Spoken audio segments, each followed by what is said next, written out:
on my end.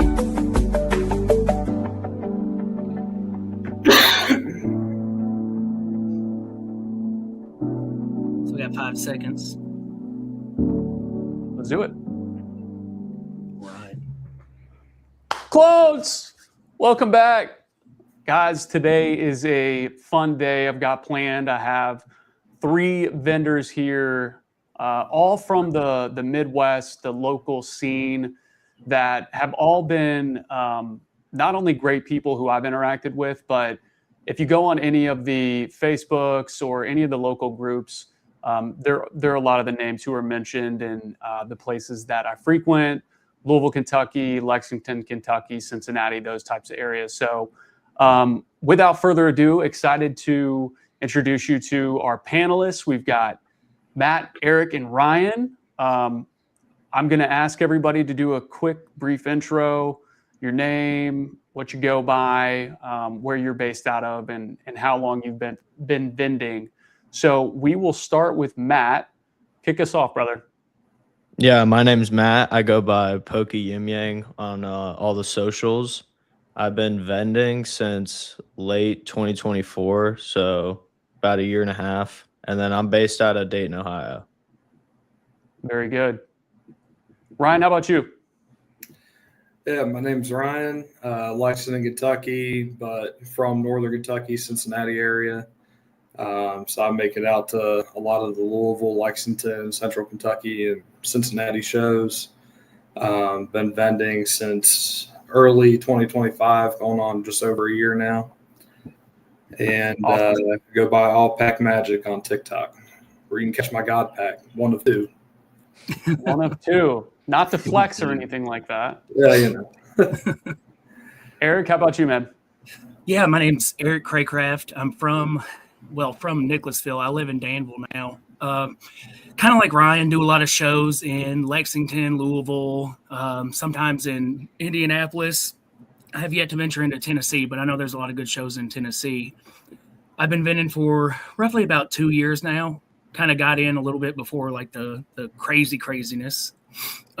So it's fun to see the whole scene like change, I guess you could say. Like in a year, you know, shows that have like 5 times more Pokemon than they did before. It's just cool to, you know, just kind of be a part of that and see the changes. 100%, man. I mean, I know even as recent as 5 to 6 years ago, these collecticons and all these big shows that are now national weren't really a thing, and all of the shows that were local felt like they were dominated by sports. So can definitely reason with you there. I don't know if I need any introduction, but I'll give a quick one. My name is Drew Marquardt. I'm based out of Louisville, Kentucky now. I go by Drewski's Cards. Started vending right around February of last year. So coming up on a year and a half, which is crazy. Time is flying by. But I'm happy to be here. Guys, if you are tuning in, thank you all so much for your time. We're going to be live for right around an hour. We won't keep you too long, but we may make this a regular thing. We'll see what everybody thinks and if we get any kind of feedback. If not, we might just do it for fun anyways. But thank you for joining, and we will just kick this off, guys. So a lot has been happening recently, from $200,000 plus sales to the unfortunate, sad reality of some of these bigger card stores being robbed, like what just happened in LA. You know, things are ever changing, and you know, the card space and the card hobby in general has its own kind of newsreel. But I'd be remiss if we didn't start with the state of the hobby. We'll spend about 15 minutes on each of these topics tonight, and we'll just kind of go through them together. So, you know, guys, what I'd be curious from your all's point of view, and I think as local vendors, we get a feel regionally for how things are in our market, and we know it best. So I'll start with, we'll go in reverse order.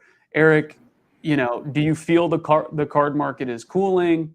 Are we stabilizing? Is it shifting? You know, what's been your feel? Yeah, I mean, I feel like it's hotter than it's ever been.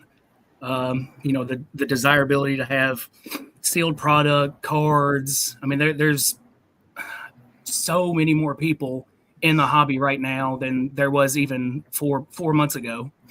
I said the last 2 sets that were released maybe kind of calmed down a little bit, but Sure. it's not going to calm down for long.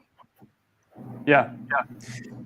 And when you have an Ascended Heroes type set come out, immediately it doesn't matter. It almost doesn't matter what comes out after it. We're not talking Burning Shadows or any of these sets that were just absolute duds. Like it almost in any other time, if Chaos Rising and Perfect Order had released, people would have been like, okay, this ain't bad. Like, it is, we're spoiled. We're spoiled. I'll say that. Ryan, how about you, man? What do you feel? What's your general pulse on how things are in your neck of the woods? It's definitely hot. I know for me personally, I stopped collecting when I was 13, gave my collection to my brother, didn't start back until 3 or 4 years ago. Kind of really got in on Whatnot, and we're paid on quite a bit of singles and stuff like that. But, I saw it. It was cool. The artwork and everything that they have nowadays kind of speaks for itself.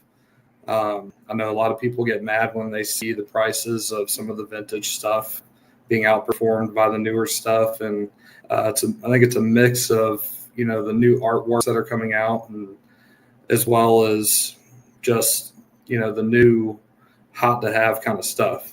You see, obviously in the past, not recently, but in the 10 years, a lot of guys my age that grew up in the 90s that are getting back into it.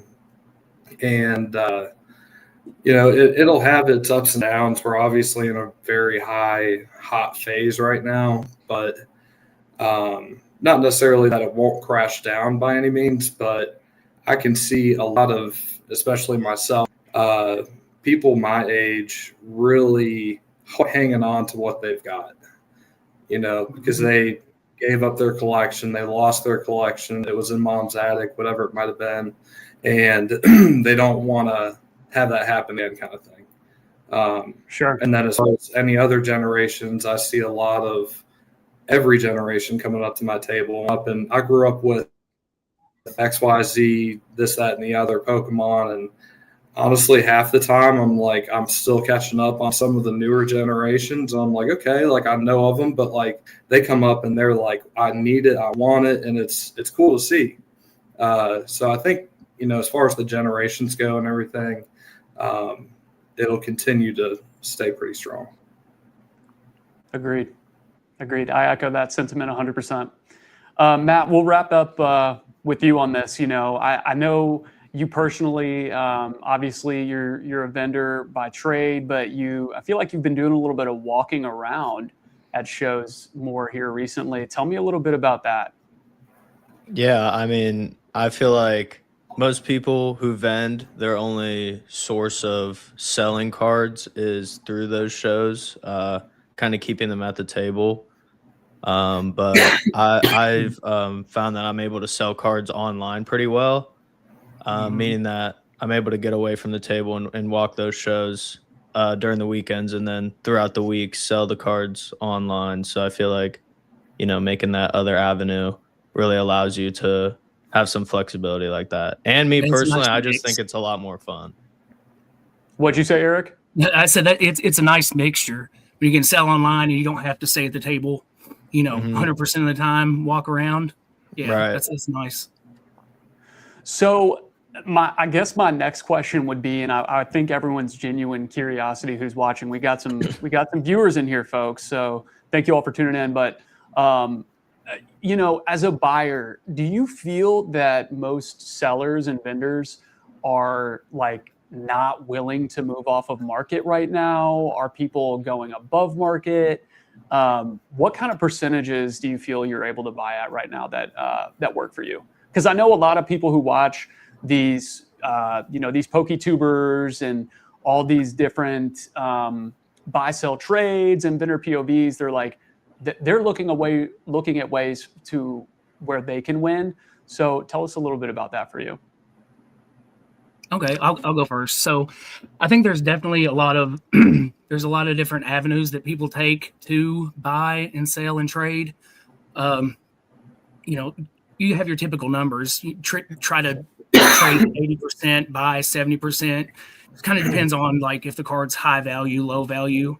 But I think making the connections is like one of the biggest determining factors in being able to move stuff easy, to buy stuff easy. Because, you know, you could have, there's somebody I know in Tennessee who he'll buy any single for like $1 to $10 for 85% because he sells them on Whatnot. So I think it's really important about developing the relationships with people. You know, you can weed out some of the vendors that, maybe they just have a whole table of sealed and, you know, they're used to doing sports cards. And then, they're just trying to, make 100, 110% on everything. So, yeah. It definitely takes some time meeting the other vendors and seeing who you can work with. And it just takes a little bit of experience and time, but there's a lot of great people to work with out there. 100%. Matt, what about you? Yeah, I feel like with the market right now, people are definitely more stingy on like their sticker prices, and like you'll see a lot more people overpricing their cards, especially on like older stuff. You'll have cards that like sell within the week, and then they're like, well, lowest listed is this, and they're priced at lowest listed. So I feel like it kind of just mixes in with what Eric said, is like, you see somebody at their table and they have a card stickered like that, you're probably not going to be able to get a deal done with them. It's Sure. just about like, making those connections and then just like moving on and like saving yourself like the time and effort into like honestly even trying to get a deal done. That's what I've learned, to just like keep moving. And a good trick that I found is like, if you're going to go to a show, like comp out like 5 of maybe the most popular cards. Like if you're looking for singles, like comp out like 5 of the most popular chases at the time. And then so when you walk by a table, you already know the prices. If you see those cards, you'll just know if they're overpriced or if they're priced fair. And then that gives you a good idea and determine like how much time you want to spend at their table, or if you like want to check the conditions, or if you even want to like check the comps on other cards. So that's a good thing that I've learned. I love it. I love it. Time is money at these shows. Yes, sir. I talked about it in my most recent video about etiquette. If you already know a baseline that things are probably not going to work out, don't spend time comping out 20, 30, 40 cards, and then getting to the part where you actually have to come up with a number that works for both parties, and it's just not going to happen. So great tip. Ryan, I want to go to you, man. I want to hear, like, for you, what is selling right now? When people come up to your table, we obviously just had Eastgate this past weekend. It was very busy. I know both of our tables were consistently getting streams of folks coming in. What was hot? What was moving? Honestly, it's been the trend for the past almost year, really. Lower end Surging Sparks IRs just going. And Very specific. very, very liquid. I don't know, and it's a weird spot because how much are people willing to pay for a slack off? How cute is it at $50 when it's just sitting in the field? So who knows where that'll go? But that's one thing I keep notes of. And to go off of what Matt and Eric said, making those connections. I listen to what the people especially that stop by my table pretty frequently, what they like to buy, whether it's full art trainers, lower end, higher end cards. I've got my Whatnot streamers and, the higher end buyers, mix of just about everybody. But yeah, Surging Sparks IRs just go very quickly. I get asked a lot about e-reader cards, which I don't keep a lot on hand. They're just hard to really get. And as far as sourcing, any of that kind of stuff, I like to do a mix of buying and trading. A lot of times when someone will come up to my table, especially if it's a decent, $100, $200 card, and they're wanting to trade for it, and they've got some heat in that binder that I might want. I always ask them ahead of time, but just looking at everything, and I just ask them, hey, definitely a lot I'm interested in here. We can definitely get to the price of this card. If I go a little over, would you mind a little cash your way too? And I end up with quite a bit of good stuff that way. I've also found a couple honey holes. I won't say any names, but the toy and video game stores, they hire these kids out of high school that are comping Pokemon cards because now they're slinging Pokemon cards, and either they're not priced accurately, they're not stickered correctly. To the e-reader point, I found this Tyranitar from Aquapolis that I've never even seen before.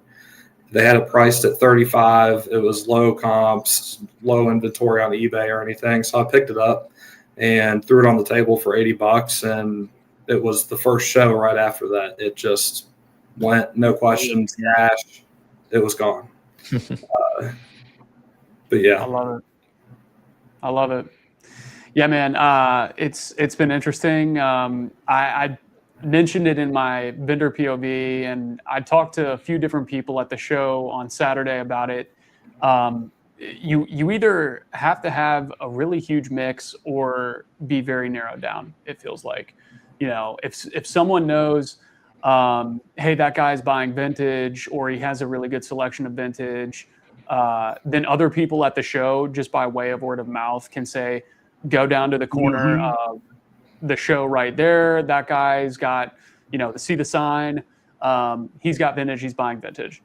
That way, you are, number one, sourcing it without having to do any kind of work at all because people know you as that guy.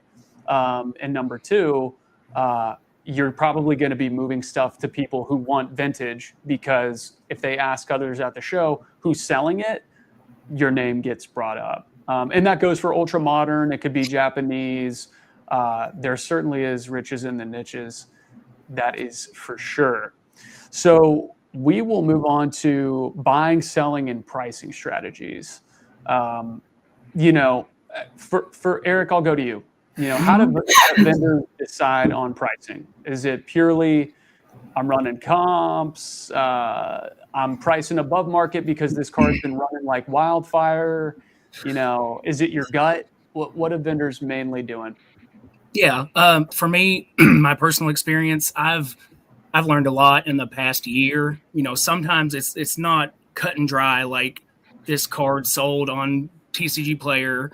This is what price it is. Look at TCG Player market average. That's what the price is. It's not necessarily the case. And it kind of depends on what. Like how many sales of a card there is. So if you have, a Bubble Mew per se, you can look on TCG Player and there's, 10 dozens of sales a day. So the consistency is there. But then, like this vintage craze that's happened for the last few months, there will be cards that just keep going up every single comp. So I think with some of the vintage cards, it's a little bit of a guessing game. But I mean, you can also differentiate who's trying to be like fair or just trying to be crazy with their prices. But at TCG, for the most part, for singles, I like to use alt or card ladder for the slabs. I prefer alt, but I guess both kind of serve the same function. Mm-hmm. And I see a lot of people using collector now, which is cool. I think it gives a pretty good layout for your portfolio. You can kind of keep track of it for the most part, but I wouldn't solely comp cards just off of collector. Sure. Check TCG Player if you need to see how it lines up with it, or check alt for the graded cards, because you never know how much it could be off. But it's definitely essential to use multiple tools in comping your cards. Agreed. Matt, I'd be curious to hear your perspective on this. I think a lot of people especially right now, the conversations that I hear on some of these other podcasts, like Nostalgianomics, and some of these other folks, when do I hold and when do I flip quickly? I'd say from a 30,000 foot view, if you're running a business, most people think that you just need to churn and burn, obviously, because the business, it needs cash flow in order to survive. For you as a vendor, how are you deciding when you're going to hold on to something and when you might want to just flip it as quick as you can? Yeah. My perspective, I think before you even have the ability to make that decision, you should be getting to the point where you no longer are able to spend your bankroll each weekend, meaning that like you have money that's sitting aside, not doing anything for you, if that makes sense.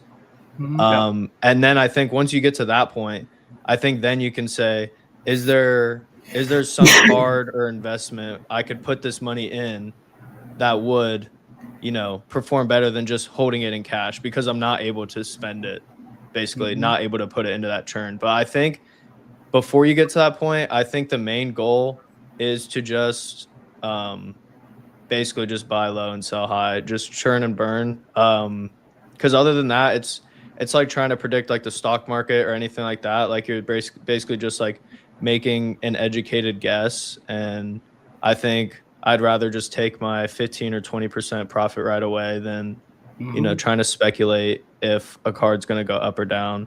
But I think I do know people who are successful in doing both, meaning like they flip with the bankroll that they're able to spend and then hold on to cards after that, because then at that point it's not really affecting your main source of income, which is churn and burn. You're still able to perform that at like max capacity, but then you're able to have some investments on the side that could just be like some sugar on top of all that. Yeah. So if I hybrid strategy. Sorry. No, you're fine, Eric. We'll jump to you in just a second, but I was curious. Are you meaning like a hybrid strategy? Yeah, like I think what most of like, if you're like, let's say like a full-time vendor, for example, I think like most of your income is going to be coming from vending, like flipping the cards. But outside of that, I would view like investing as kind of like a background thing. It's like working at your job, like your paycheck every day is going to be what you're mainly focused on. Like that's what's going to pay the bills. But then like your 401k match in the background, like that's what's building up it over time. So I think those are pretty comparable in my opinion. We got a comment here from Reaper saying, fellow vendor you all know. Saw you guys online. Love to see it. Thank you for being here, brother. Yeah, thank you. We got a question here from Colin. I got a PSA 9 reverse hollow Merrill Japanese Southern Island I'm trying to sell. Recent sales on eBay are 180, 180, and 200, but there's active listings at 400 and 275. What should I list it for? Who wants to take it? I don't mind. Go ahead. So I think the important things are to take note of is how recent are the solds, because the listing at 400 couldn't really mean much, especially if there's another one that's at 275. But I would definitely say that depending on how recent the last solds are, it could be somewhere between that 200 and 275 mark, in my opinion. Yeah, love it. Anybody else have a different take? If this were me, if my main goal was to sell the card, I would probably just match the lowest listed and list it for 275. But if you're like saying what you'd be willing to take, I probably would want a bit more than the 200, in my opinion. But if you're just asking what to list it for and your main goal is to sell it, I would just match the lowest listed, just so you're like one of the most competitive listings if someone is looking for this card. Okay. Ryan? Yeah, I mean, I'm pretty much right with them. I was going to say, like, I guess it also depends on how quickly you want to sell it. Maybe you toss it up for 250. I don't know what platform you're selling it on, but if you're on eBay, you can always have offers available, and you can list it for $250, put that lowest possible accepted offer to like $225 or whatever you want to put it at. But that's kind of the range that I would look at. As far as the listings that are up right now, you should be able to see how old those listings are too. If they were just posted the other day, maybe give it a little bit and see if they do sell. If they've been up for a while, then they're priced out of the market. Love it.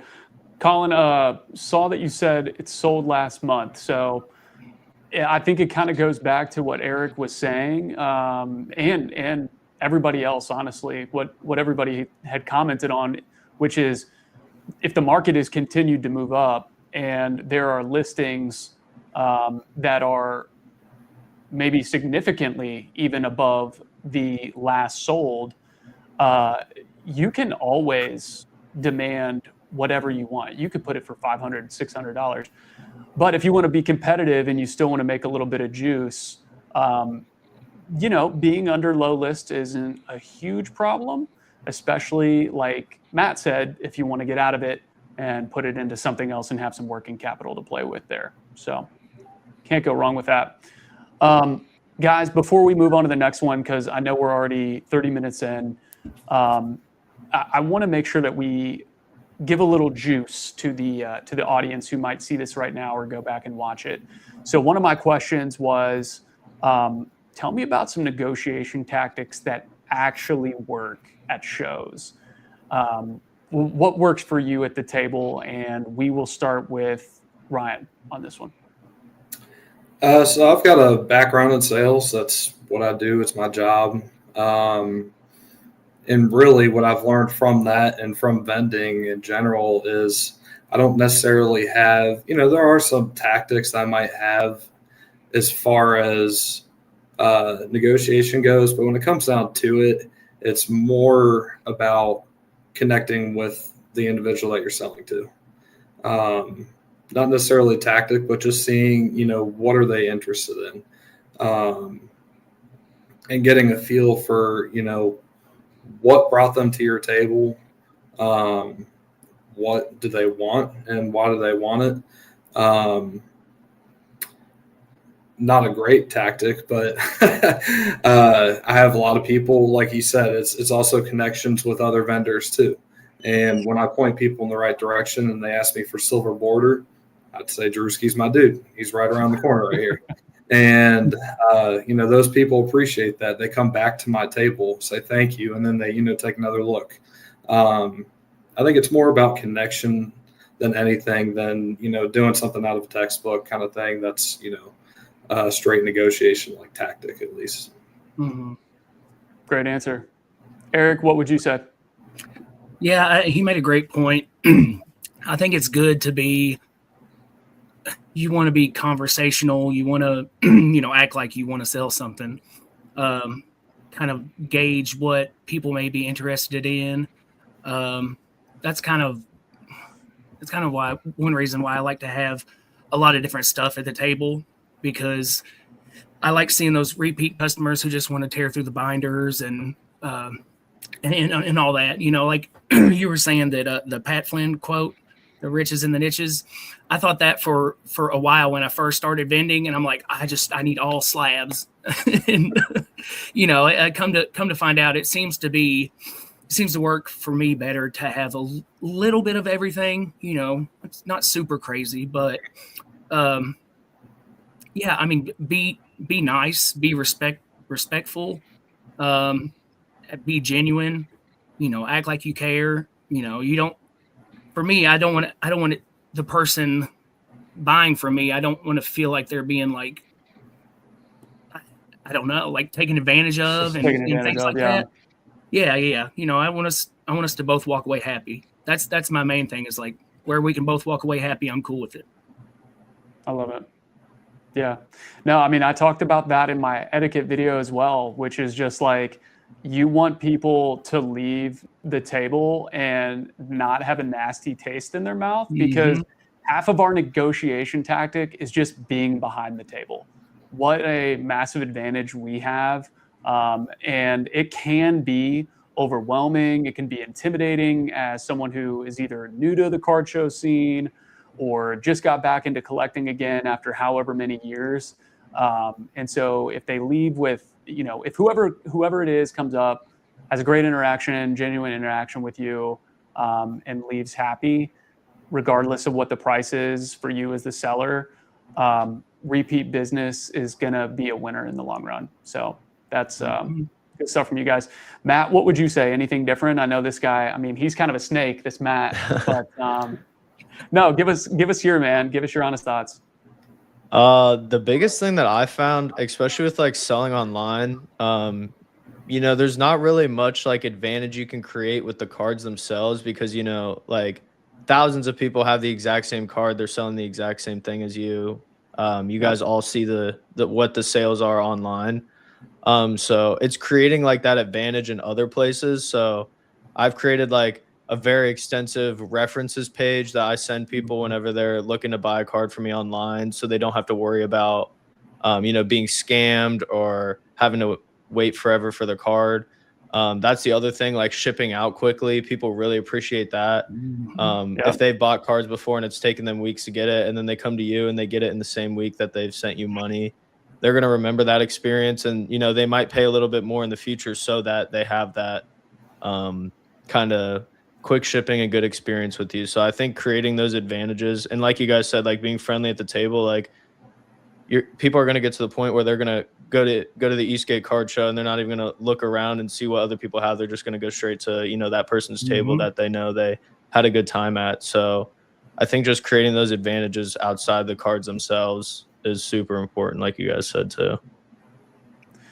Well, guys, if you are watching, if it is not abundantly clear to you that the most important thing that you do as a vendor, as a seller, in whatever platform that you are at, is creating a great experience and a great interaction for whoever it is coming up to your table, and not looking for ways to undercut percentages and, I'm going to get 80% here and 70% there. It's just to provide a genuine, great interaction with people. Then go to another video, because this is exactly what it's all about. We are not creating a new product. We are reselling Pokemon, Game Freaks, Nintendo, whoever you want to call them. We're selling their product.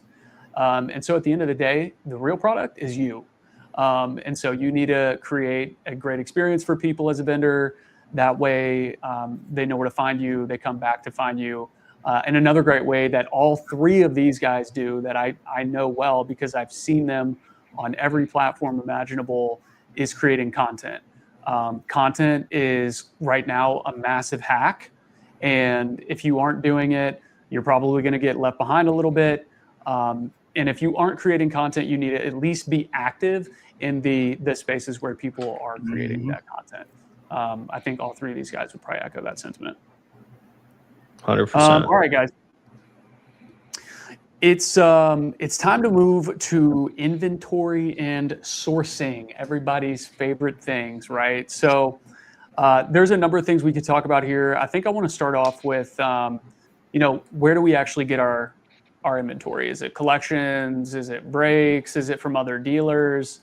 Where are you guys picking stuff up that you can move pretty quickly and that people will want? Matt, we'll go to you.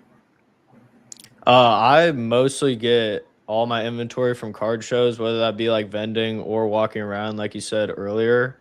Also like building connections, even with like fellow vendors locally to you.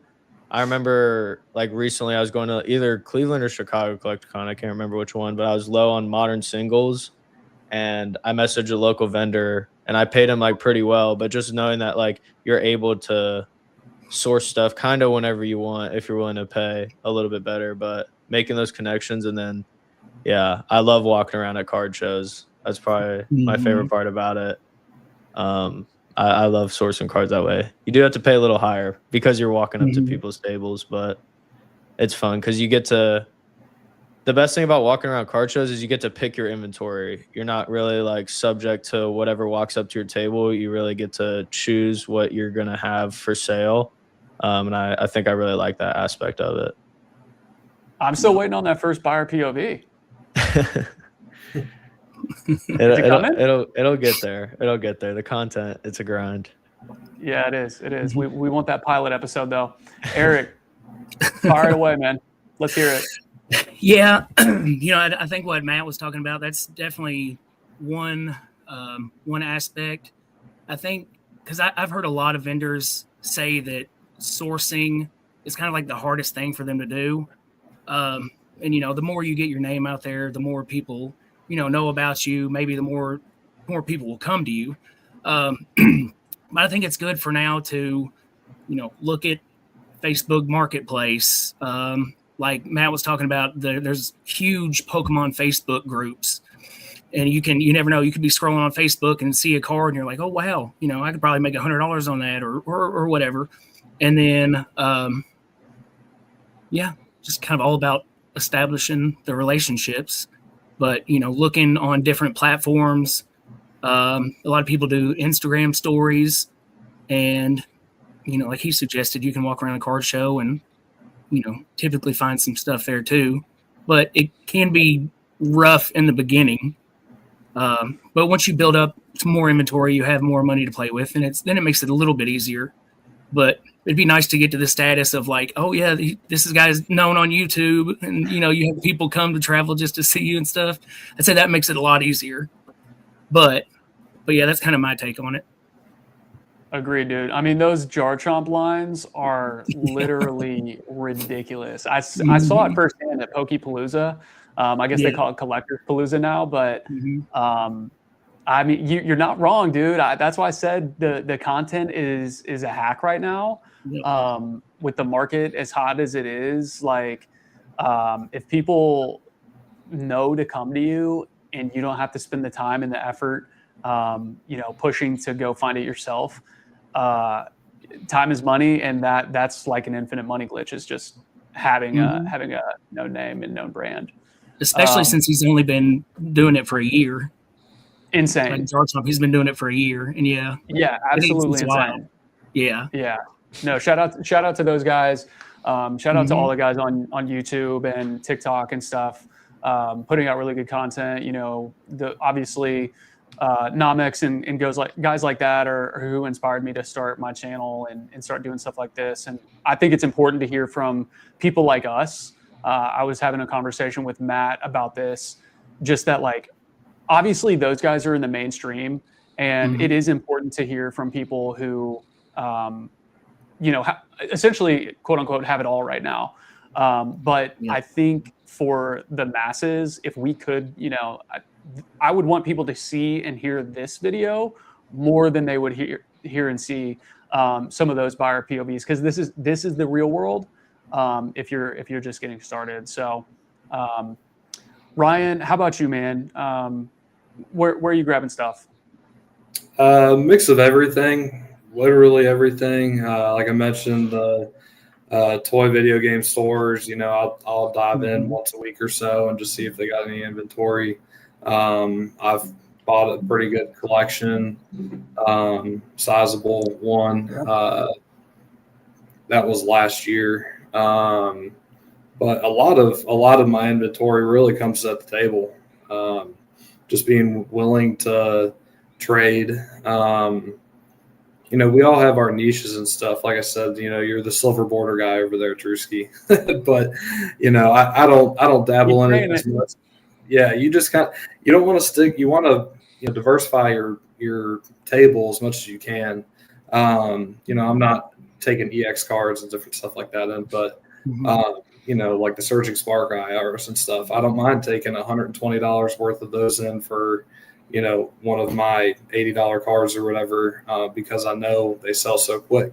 And offering that to people, it's one thing at card shows that you can't really get anywhere else, is you can show up with numerous different things and the willingness to be able to work with someone on that. And then, like I said before, adding to it, maybe even going over that amount and offering a little bit of cash.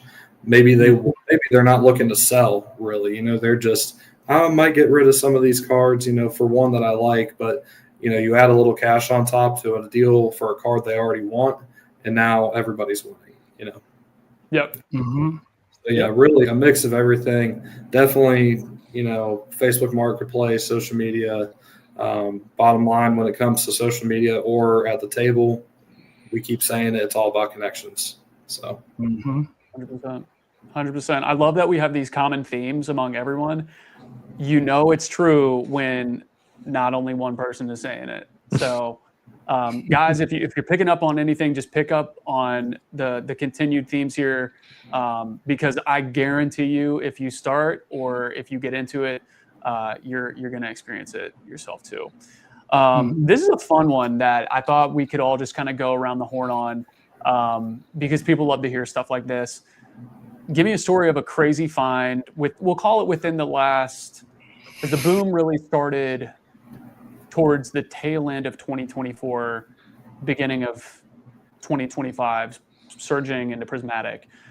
Give me a story of a crazy find that you got, and maybe that has blown up in value. And we'll start with we'll go back in reverse order. We'll go with Ryan first. Any crazy finds, dude? So the craziest one lately, I'm gonna bring it up again. It was one of the toy store places. Here we go. Put it up on here. I don't know if you can see. Yeah. They had the Chinese Bubble Mew, and that's the Tyranitar I got. So the Tyranitar they had for 35, it sold for 80 real quick. But the first card I noticed was the Chinese Bubble Mew. They had it stickered at $79.95. So they were missing a 1 in front of the 7. Yeah. And the English copy is, people are getting priced out of that English copy because it's getting expensive. People are buying Japanese. It's pulling the Chinese up too. Chinese at the time was like 180.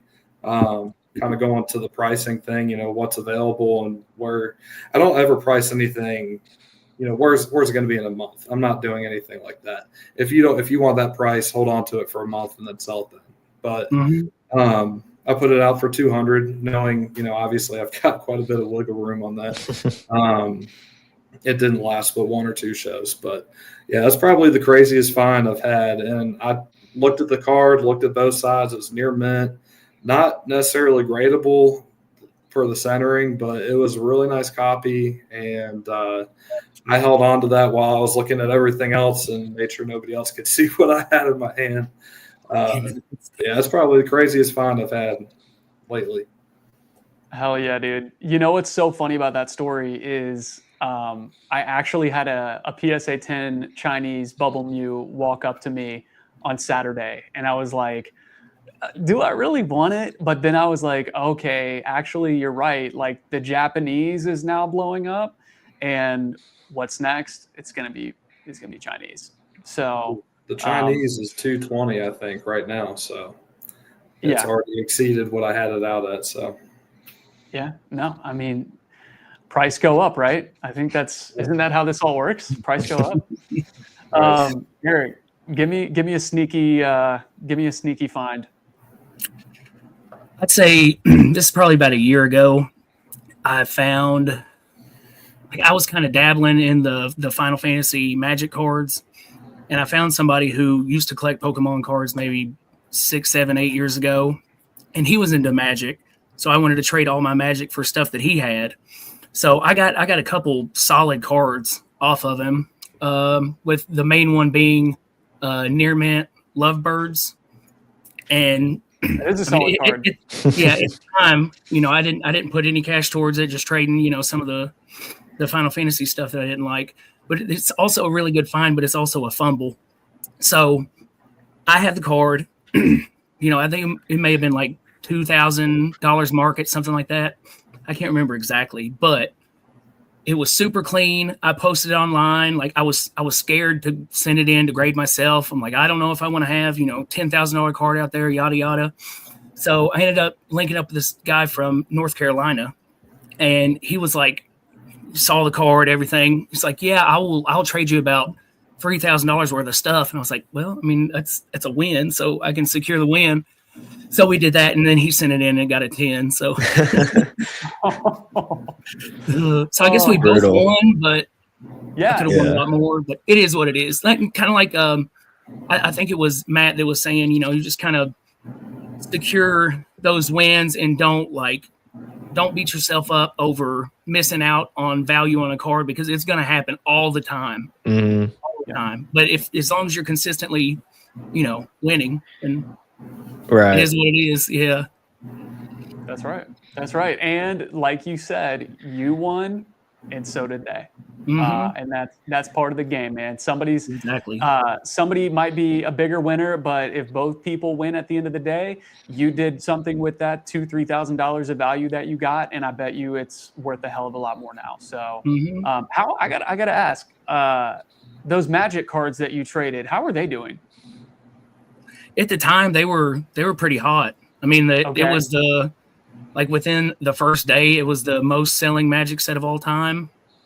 So it was like a crazy release. You know, I don't know how it's held up over time, but I think it's still fairly desirable. Oh yeah, no, not as good, not as good as the Lovebirds. But listen, the guy I got it from, he paid $5 for it. However long ago, 7-8 years. That's insane. Everybody wins.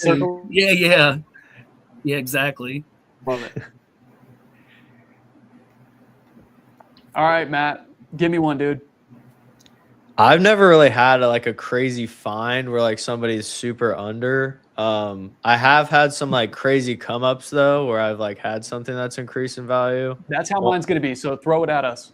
Yeah, the most memorable one is actually at Eastgate like a few months ago. I bought like a base set first edition Ninetales Shadowless in a PSA 8.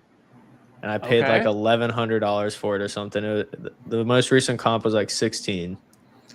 And then it had like some 13 sales after that. So I was like, oh, like this isn't going to go very well. And then right before Chicago Collecticon, it had like an 18, a 21, and then a 27 sale.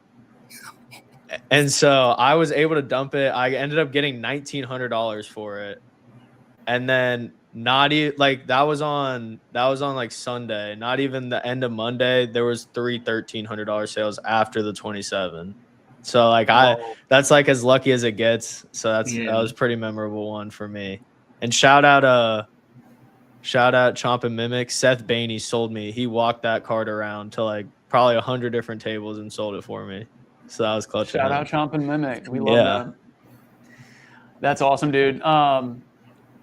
So mine was going to just be another thing that walked up to me at the table. And I want to say this was probably 8 months, maybe 9 months ago now. I had a guy, and it's so terrible. I can't remember his name. I see him at Eastgate every other month. And he walked a Lost Origin, Fusion Strike booster box, Obsidian Flames Pokemon Center ETB, and a Paldean Fates Pokemon Center ETB up to the table. And I was like, what's the story on this? Like, why do you even want to move this? And he was like, dude, I've just had it for a long time. It's gone up quite a bit.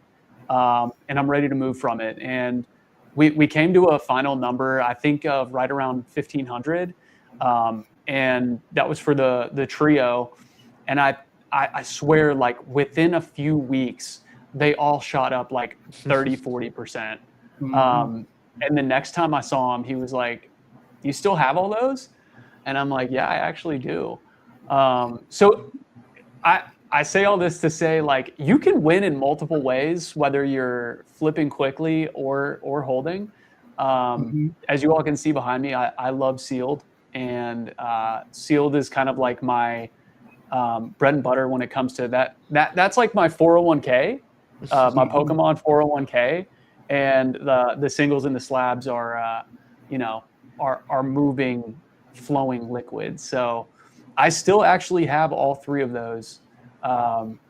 And I think the Fusion Strike box is like almost, I've seen some sales creeping towards 1,100. So that's almost covering the entire purchase. Mhm. And the Pokemon Center ETBs are doing pretty good too.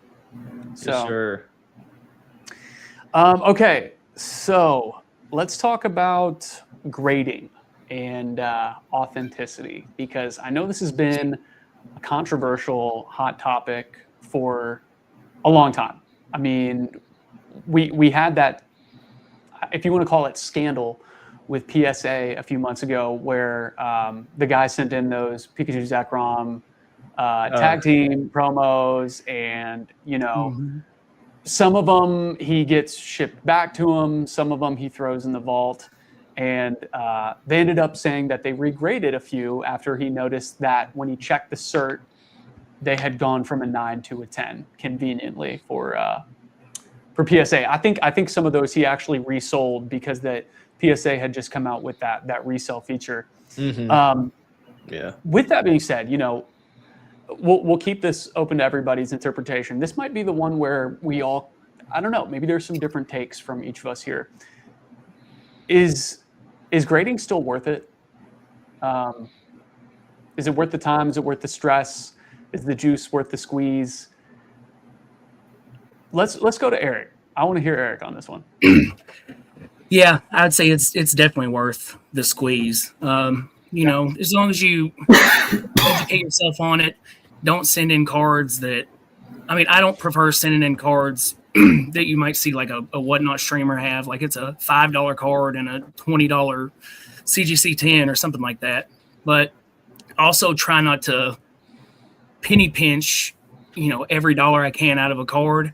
So I'd say for the past 8 months, I have not used PSA once, but there still is the margin to gain to be had there. I mean, I've been sending most of my stuff to Tag, doing pretty solid. Have had a great experience with him so far, but also don't want to leave too much off the table. If you like the SIR Charizard from Phantasmal, $100, and then in a 10 it's like 2,700, something like that.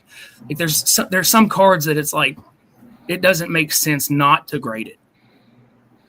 Yeah.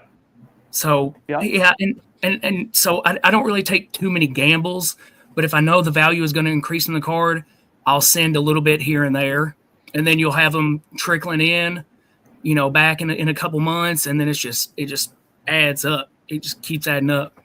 It helps build up your inventory, because I think that's one of the biggest things that I've noticed is the more inventory you have, the more value you have, the quicker everything snowballs. So that's why I haven't really been putting a ton of stuff in my personal collection. I'm just turning it right back into inventory. And then it just seems like, instead of making $200 at a show or something, you could be doing thousands of dollars worth of deals. But yeah. Okay. Ryan, what about you? I'm not anti-grade, but I don't do a lot of grading myself. Here we go. This is what I wanted. And to go back to kind of what we were talking about earlier, as far as holding cards and whatnot, or holding or flipping kind of thing. If it's cards that you have that you're looking to grade to increase your value, I feel like unless you're going to consistently do it and consistently be getting cards back, you're just stuck with tied up funds, cards that aren't on the table. I guess I could see the people's comments here too, to what Reaper commented here. A good way to keep inventories makes a good point would be to, at least to get the ball rolling, would be to buy slabs rather than submitting yourself as far as the vendor goes. But like I said, myself, I don't do a ton of grading myself. I've got a stack of cards that I would like to grade. It's going to be a PC kind of thing just to protect the value and the card itself. As far as personal preference, I think PSA slabs look like crap compared to Tag. The old like Chuck E. Cheese receipt looking top with the red and the white, I don't know, man. I like that Tags, the sleek, not only the slab itself, but the data that goes behind it. And Yeah. Consistency, which, is kind of still up in the air. They're still working on a lot of different things with that, but that's just kind of my take on that. I love it. I love it. See, the guys, I told you all, maybe this would be the one that drove us apart. But I can see where you're coming from.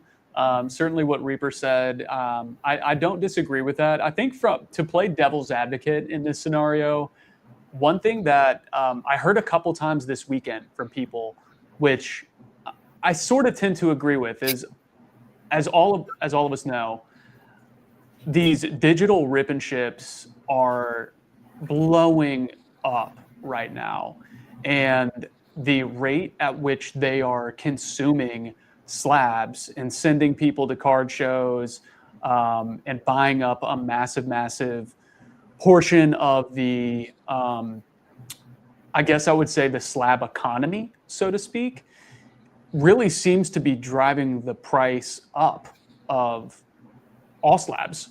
Even you could call it junk wax type slabs. I had a ton of people walk up to my table with PSA 7 reverse hollow, Haunter. And I'm like, dude, where the hell do you get this? I got it from Courtyard. I went it on Courtyard. I didn't want to resell it. I just have them ship it. Like, I've heard that a number of times these past few months. And so yes, absolutely, buying slabs is a route that you can go, because if all boats are rising, you could take advantage of that appreciation as well. But if you're buying raw cards at a really good margin and you feel confident that they're going to 10, I still think there is a huge play to be made on grading. And I know my boy Matt here feels the same because I watch his content. And I want him to touch on this now. So, Matt, let me hear it, man. I've personally never graded a card. Oh, really? Yeah. And I don't like the idea of grading at all. Just the fact that cards get 9s get resubmitted as 10s just shows the inconsistency in it. Just, you could literally have the perfect card and it could still 9 and you waited all that time.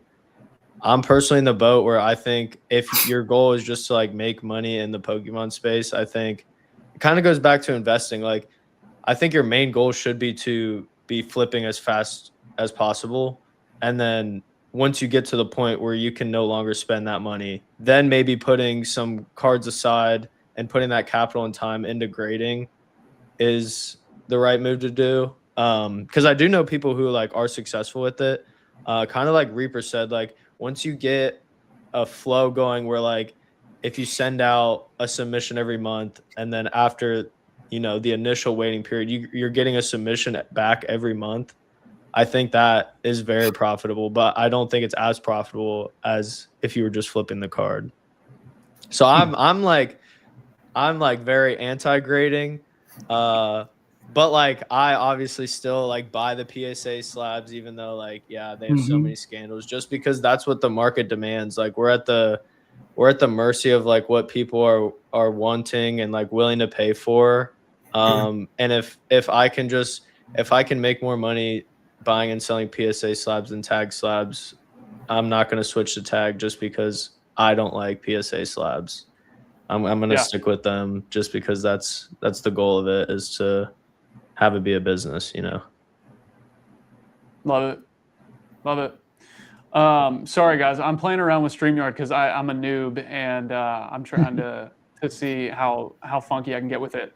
Well, you guys clearly do not watch Earn Collect or Ricky from Oyama's Trading, because those guys swear by grading, and we know how successful they are. But no, I think that you all make very salient points. I think that if you are trying to build capital, burning and churning is certainly a play that in a market as hot as right now, that might be the best way to do it. Now, when the market cools off a little bit, and if the market cools off a little bit, I guess I should say, then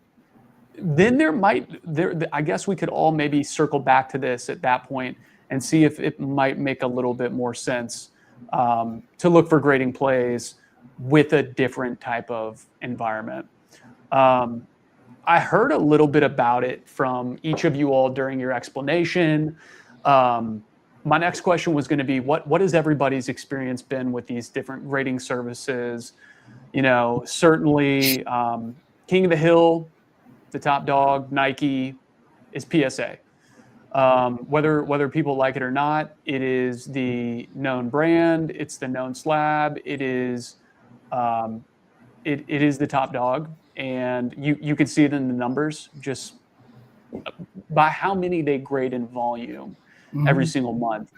I think there's certainly a place for these groups like Tag, who are looking at the AI grading to make their way into the market. I think that's an interesting thing that's been going on right now, and I'd like to see it get even better, because healthy competition is great.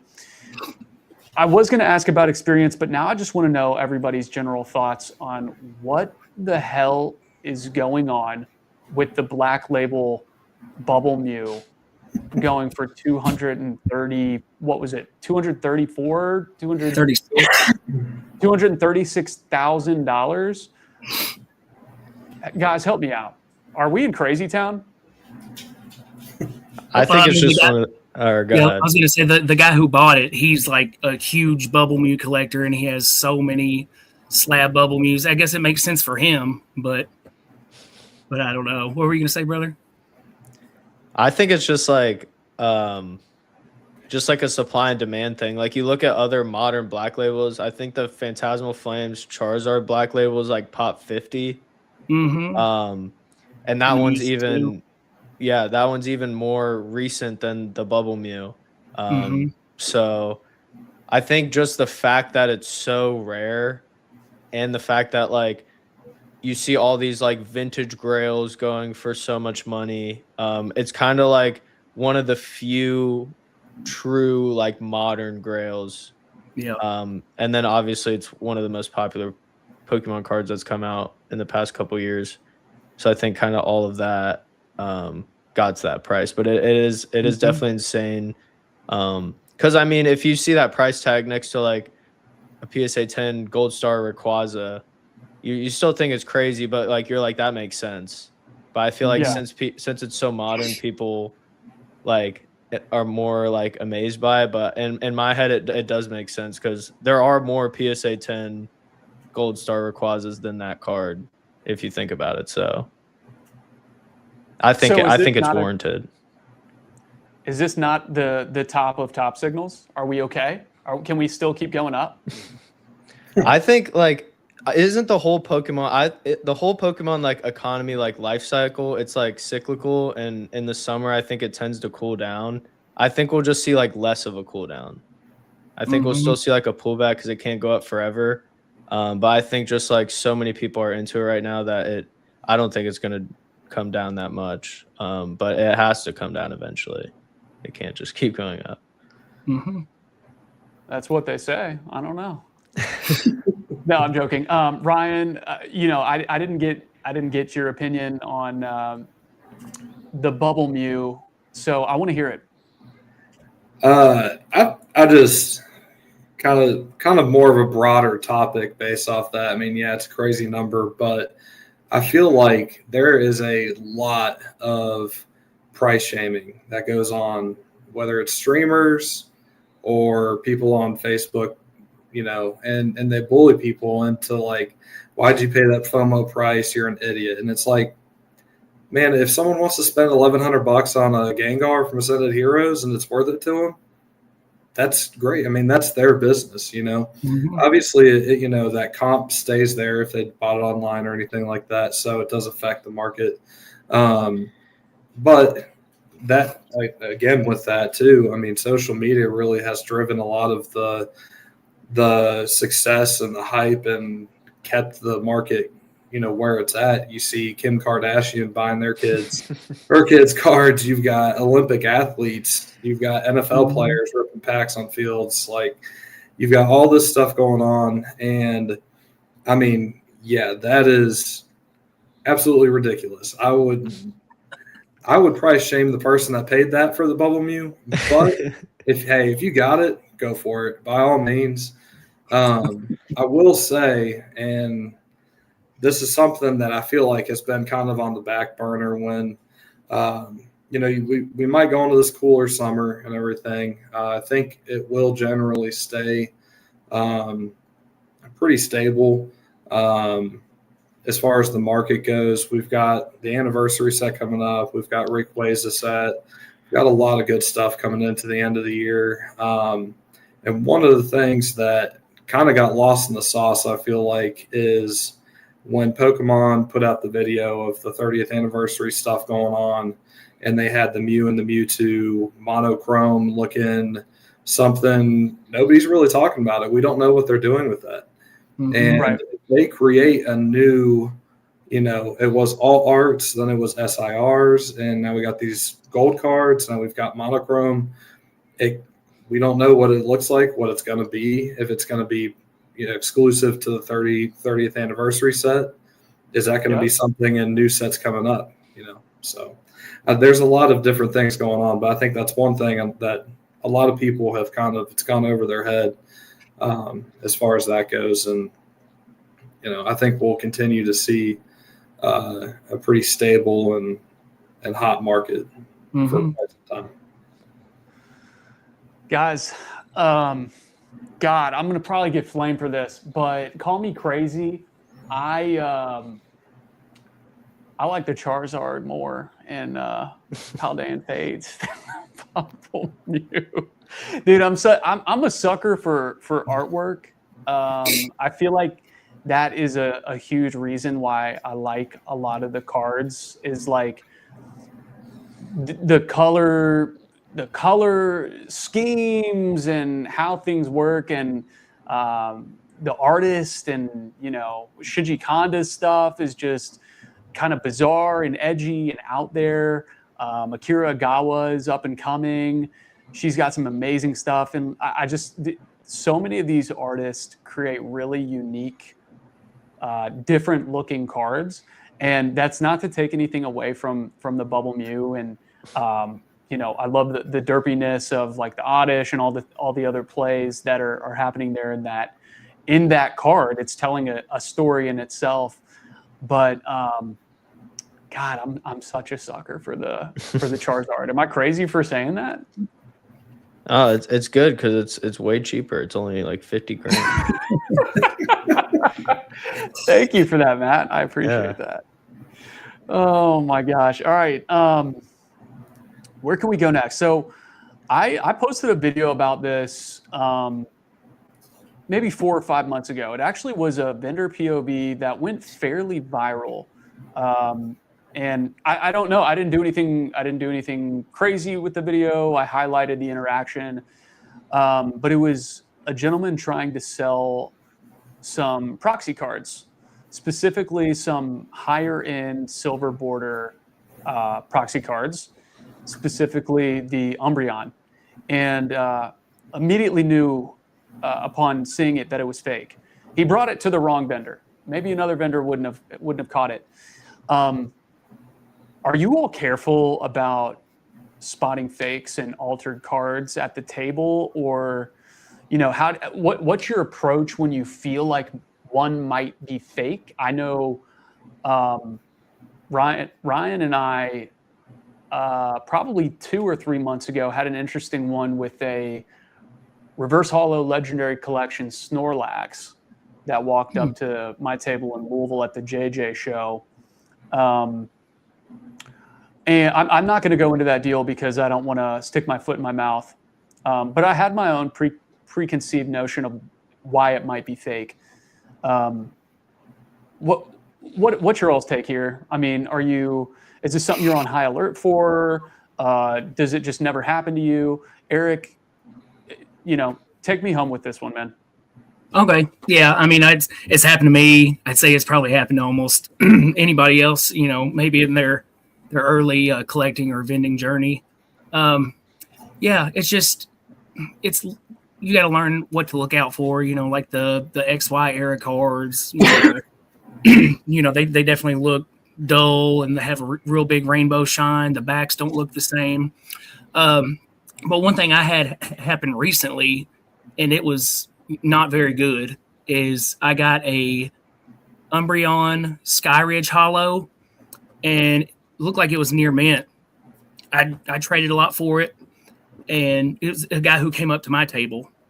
And I do keep, certain tools like behind, in my backpack and stuff while vending, but then, may just randomly forget about it. Like I got a black light in there, and sometimes I don't think to pull it out and check the card. But I got the card from him, and it ended up being recolored. And then, if I would have just pulled that black light out and just looked at it, I would have saved, $4,000. So sometimes it's just kind of hard in the heat of the moment to like remember what you're trying to do, like with your camera, with this, you're writing something down. So I think it's important to just kind of not get rushed from a vendor standpoint and just slow down, do what you need to do, and don't rush and check the cards especially if they have a lot of value. Yep.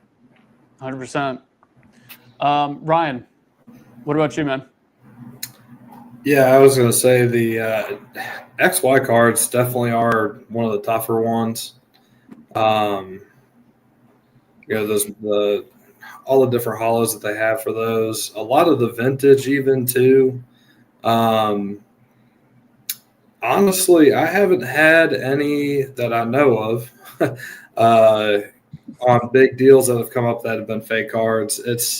And it sucks. It breaks my heart, but it's always the kids with the binder that have like gold cards, and I'm like, I'm not going to break this kid's heart right now, But like, all right, what do you want? And then I'll give them some real cards, and if mom and dad are there, I usually bring it up to them, kind of thing. But I've got a very diverse table as far as everything goes. So I'm not just going to hand them like $100 card, but I'll, hand them a few things and just tell the parents, hey, like, by the way, these, probably won't be accepted at any tables. They're fake, this, that, and the other. But yeah, fortunately, you go and resell the fake ones for double, don't you? Yeah, fortunately, I haven't got burned on any deals yet, but and I haven't seen any big cards come through. Yeah. So. Okay. Easy. Matt, what are you thinking? Yeah, I think like obviously with Pokemon getting so big and so much money being involved in the hobby, you're gonna have bad actors, and with that comes the fake cards. So I mean, as it grows, it's just gonna get more and more prevalent. The biggest thing I found is like, first of all, everyone's heard it. Like, if it's too good to be true, it probably is. Like, if you think you're getting a crazy steal on a card, especially if they seem like they are actively trying to sell it, that should definitely be giving you red flags. And then if you really just, in my opinion, like if you're not 100% sure that it's fake, I would just not even buy it in the first place. Because like making 20% isn't worth the risk of losing 100%, which is what would happen if you would have bought the fake card. So and me personally, like I deal with slabs a lot. So obviously like grading companies authenticate the card, which makes it super easy. All you have to do is authenticate the slab. But even with that, it's like some people are having fake slabs, but yeah, just having that black light on you. And then just honestly time in the hobby, able to spot fake cards quicker, like you guys are saying, just instantly knowing if it's off or not. And then the commonly fake cards like the XY, you just come to know that kind of stuff as you spend time in the hobby. Very good. Guys, that is everything that I had planned out for us to talk through. Did anybody think of anything else that they might want to walk through while we were going through it? Was there anything that popped up? Eric, what's up, dude? Oh yeah, I was just thinking because I was surprised that there was the differing opinions kind of on the whole grading thing. Because we know what Reaper's comment said. You can just churn and burn, but you can still churn and burn and send cards that are super clean that come to you out to grade. You know what I mean? Like I don't think it's really worth it if you're trying to, if you're guessing about the card, like if it, I don't know, it might be an 8, you just don't send it. But there's such an influx of cards from the collections you buy, from the ones that come up to your table. Like you would be leaving a decent amount of value on the table if you didn't grade some of them. But at least where it makes sense. I have a question for that. What's up? With PSA like extending their turnaround time, is there like a cutoff to where you would be like, you know what, this is no longer worth it for me to send? Like, what's that kind of cutoff time for you to want your cards back? Yeah, that's a really good question. So for now, which, like I said, I haven't been using PSA for like 8 months, just because I don't agree with some of the stuff that's going on in the company. But even Tag has gotten backed up to where they cut out their bottom 2 submissions to try to get caught up. But basically for now, with the state of the hobby that it's in, I would not send in something that was probably worth about $600 or less in a 10. So yeah, I'm not sending a ton of cards off right now, but I'll send, 5 here, 5 there.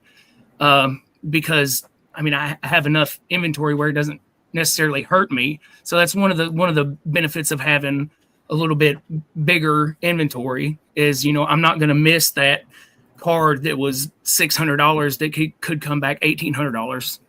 So I don't know. I just really think it's a smart move, but it's also personal preference.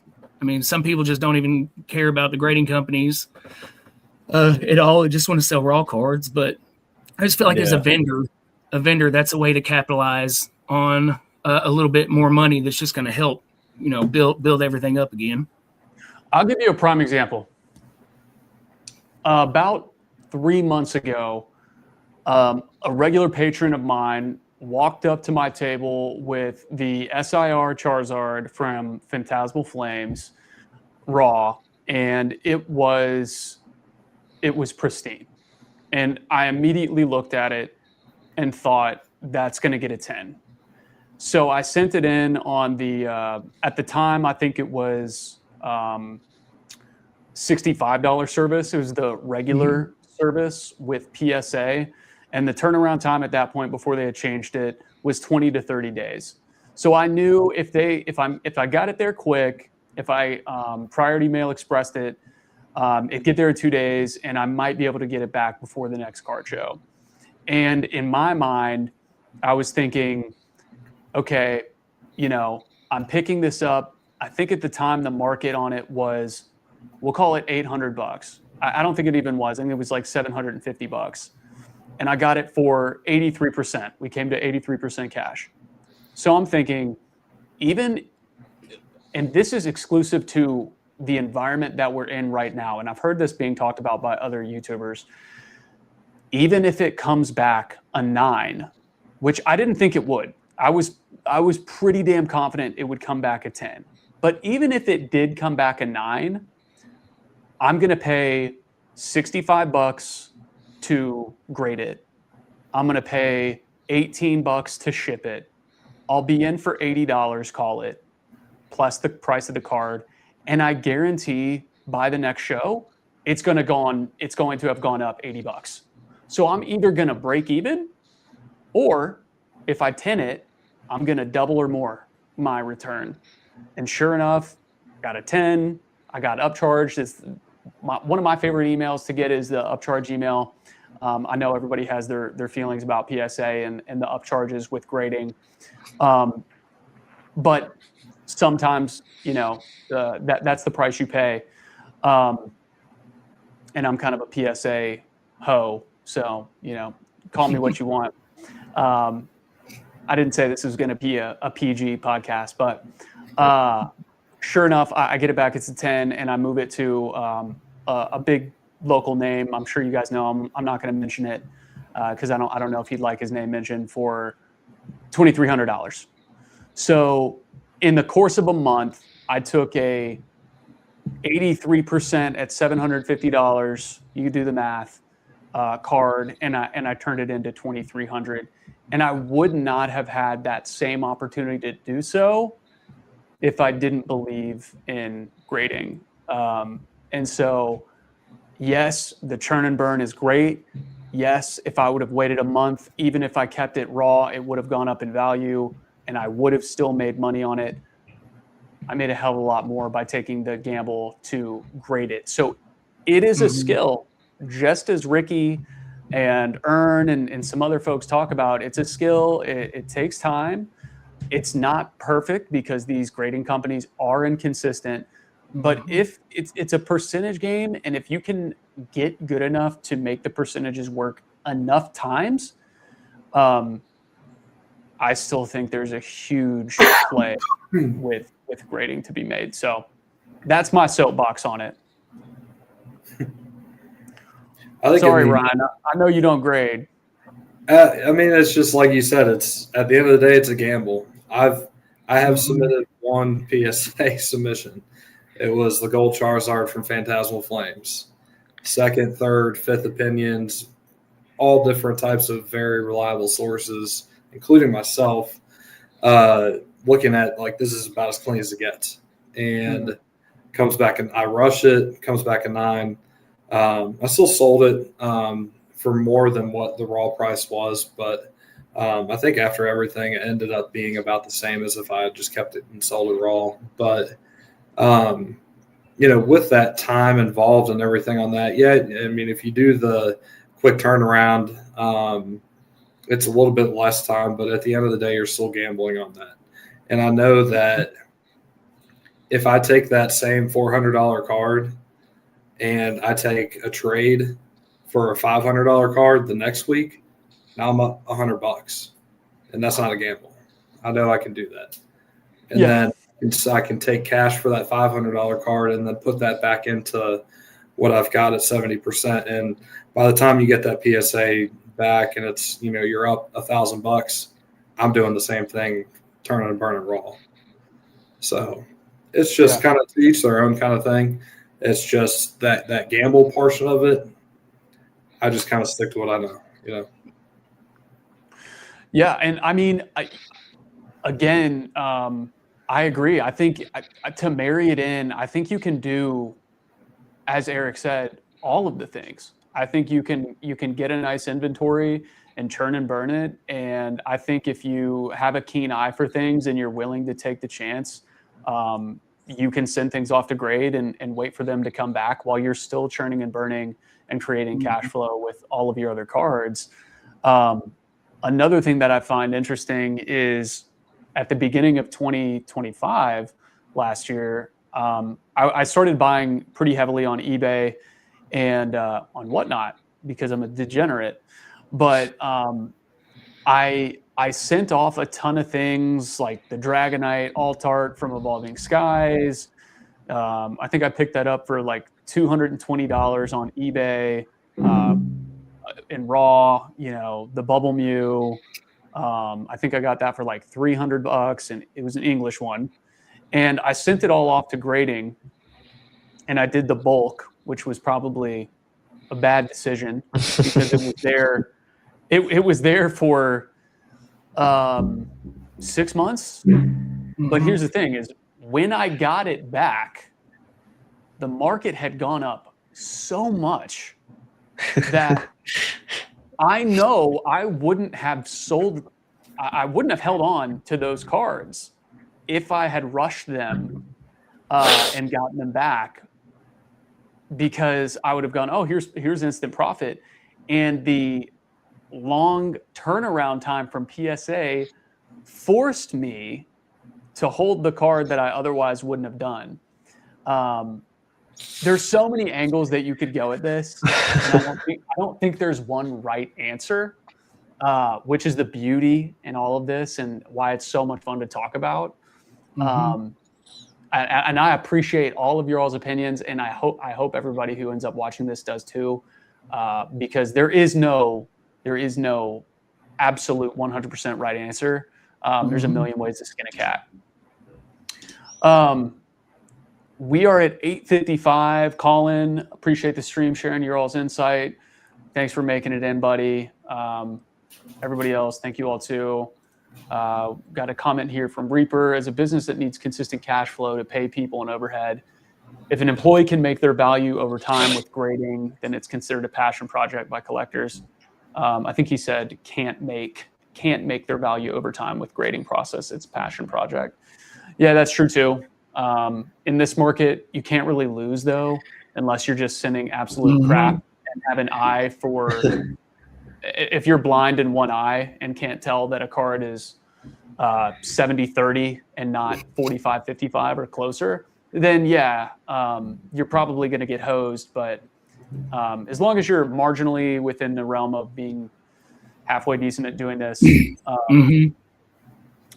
more often than not, you in this market specifically, I'm not saying in 2022 or 2023, but in this market specifically, you should come out okay. But yeah, anybody else have anything they wanted to chat about? I know we stretched it a little longer than we said we would. I want to respect your all's time, so we can certainly wrap this up and maybe do it another week. I mean, this is fun. But just to kind of add on, I guess, to the whole grading discussion is, just like any other aspect of, like, if you don't mess with sealed, there's a lot that you're not going to know about if you want to dive into sealed. You don't know, like, you may not know what to look out for, how to take care of the sealed products and stuff like that. So, yep. I mean, it's kind of like grading, it's just, to me, the margin is there. Like it doesn't make sense not to send something, but there are a lot of things to learn with it too. Like specifically about the gold cards, is they're worth a lot in a 10 because they tend to have major surface issues. So the card can look perfect, but then like on the front surface, they're known for having some weird issues. So that's unfortunate, that you had kind of like a bad first experience. But, like Drew was saying, there's definitely still money to be made when it makes sense. Is that if a card looks perfect and I'm like 90% sure, then send it off. Yeah, I'm with you though. I don't grade. So we're on team no grade. We can do a little 2v2 here. Yeah. I love it. But do you, Matt, when you are at card shows, because I know some people like Drew was saying, like Oyama, he does the buyer point of views. He looks for potential grading plays. Or do you just solely look for just slabs that you think are good to have? Yeah, like when I walk around at shows, I'm like almost solely buying slabs. Yeah, and then mainly just targeting stuff that like I know I can sell. Okay. Just because if that's what you're targeting, then you're obviously a lot more confident in what you can pay, and you don't have to worry about, because if you're like switching from like modern to vintage, like you're probably going to be like, oh, I don't know how well I'm going to sell this. So then you might like panic sell, or taking the emotion out of it is a big thing. So yeah, just kind of doubling down on what works for you. Yeah.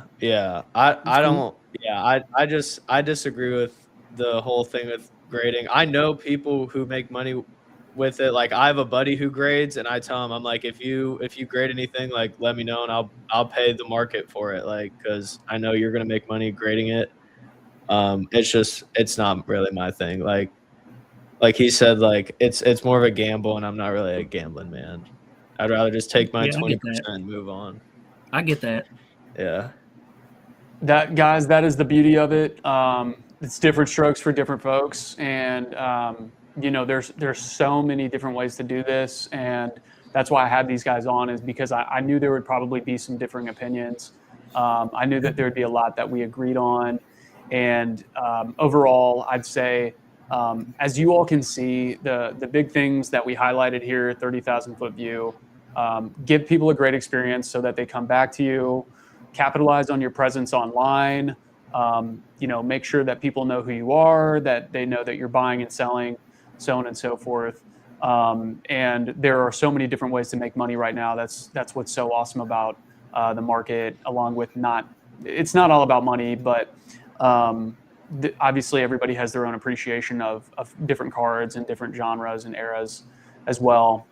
You heard that here with, Ryan talking about the Surging Sparks, illustration rares, and, more modern stuff. And, Matt and I talking a little bit more about vintage. One last comment from Reaper. Eric, are you going to be buying his 10s at market? If you come up to my table and I think it'll 10, I will give you market. For sure. There we go. If There the you margin have is there, I will. There you have it. Fair enough. All right. Well, I'm going to tie a pretty red bow on this thing. We went for an hour and a half. I had a blast. I really appreciate Matt, Eric, Ryan coming on here and spending their Tuesday evening with me and with you all. Could have done anything else and been anywhere else in the world. But here you are tonight with me. So that was fun. I hope we do it again, whether it's in a week or 2 weeks or a year. So guys, thank you all so much for tuning in. We will do this again soon. Leave me some comments in the comment section if you enjoyed the conversation, and we will see you all in another one soon. Peace out. Thank you, guys. Thank you, Drew.